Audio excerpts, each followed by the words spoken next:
This Airbnb was located in Macaé, Brazil, on a beach called Cavaleiros Beach, Praia dos Cavaleiros. This was a one bedroom, one bathroom with a balcony.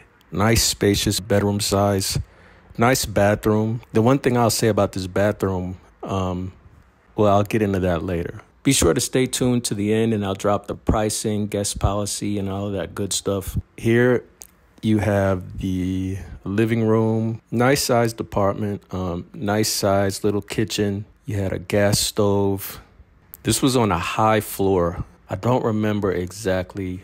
We were probably between floors 12 and 16. This was definitely one of the tallest buildings in the area. As far as the guest policy, there was no guest policy in this Airbnb. It's not like when you go to Colombia and there's always security stationed at the front desk. It wasn't like that. Like, they had a doorman. I guess you'd call him a porteiro. More so a person in charge of the building, but he wasn't like stationed. I barely saw the guy. He was just around.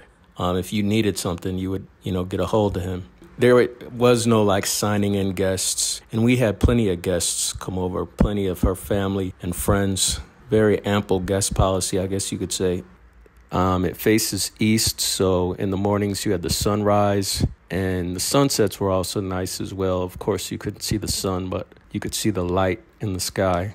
Oh yeah, I was going to get back to this. So the first night we were there, I go to take my shower. My girlfriend is like, hey, she said the water was cold. And I look in the shower. Usually there's like knobs you can turn on. I didn't see anything. And I hate cold showers. I had to take a cold shower, and then we went out. And I messaged the Airbnb owner like, something is off with the water. There's no hot water. Got a quick reply back, and it was actually my fault. Like, they put somewhere in the Airbnb description that you had to go over to the kitchen where the hot water heater is and turn this knob to get some hot water. And I did that, and it was fine. Nice balcony, though, for mornings, getting up, having breakfast, sitting out on the balcony, enjoying a coffee. The houses nearby look pretty nice. They have pools and, solar paneling on the roofs. So from what I understand, Praia dos Cavaleiros is one of the nicest areas of Macaé. So it's probably like, if you were going to compare it to Colombia, you'd consider it like Poblado. If you were going to compare it to Miami, it'd be like Coral Gables or Brickell or South Beach compared to like Liberty City, This Airbnb had a pull-out sofa. One of the first nights we were there, we had family come over, and they didn't realize the sofa could pull out, and they actually had slept uncomfortably on the couch. Realized it later that it could be pulled out.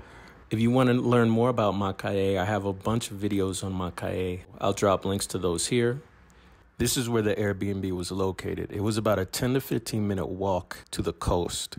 There were a lot of small cafes nearby within like a 3 to 5 minute walk. There were like small little corner stores, like if you just needed bread or water, stuff like that, only like 3 to 5 minutes. But if you wanted to go to the big grocery store, it was about a 10-minute walk down the hill. And of course, that means you had to walk back up the hill with all your groceries. That wasn't convenient. Safe area. I mean, as far as I know, I don't live there. I don't know, but I would go on my runs at night, and usually I might pass one person walking, just not a lot of traffic, not a lot of car traffic. I mean, it just seemed real calm. We stayed in this Airbnb for 8 nights, and the total came to $364.14. That's US dollars. Obviously, I'm sure the price would drop if you stayed longer, say a month. Probably somewhere in the range of $1,000 to $1,200 is probably what you'd end up paying if you were to stay a month.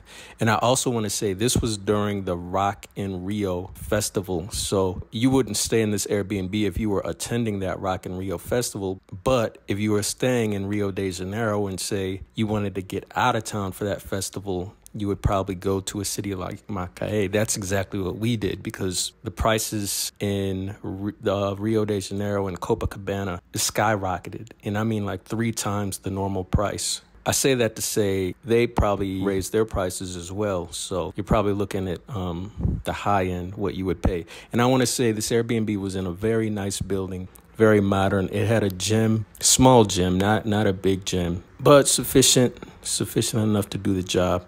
I don't remember if it had a treadmill or not. I did all my running on the beach. But anyway, so if you want to see more of these Airbnb reviews, let me know in the comments section. I really don't always know what the people want to see. So let me know what you want to see. I'm very receptive and open to criticism. If you suggest something, you'll usually end up seeing that in my upcoming videos.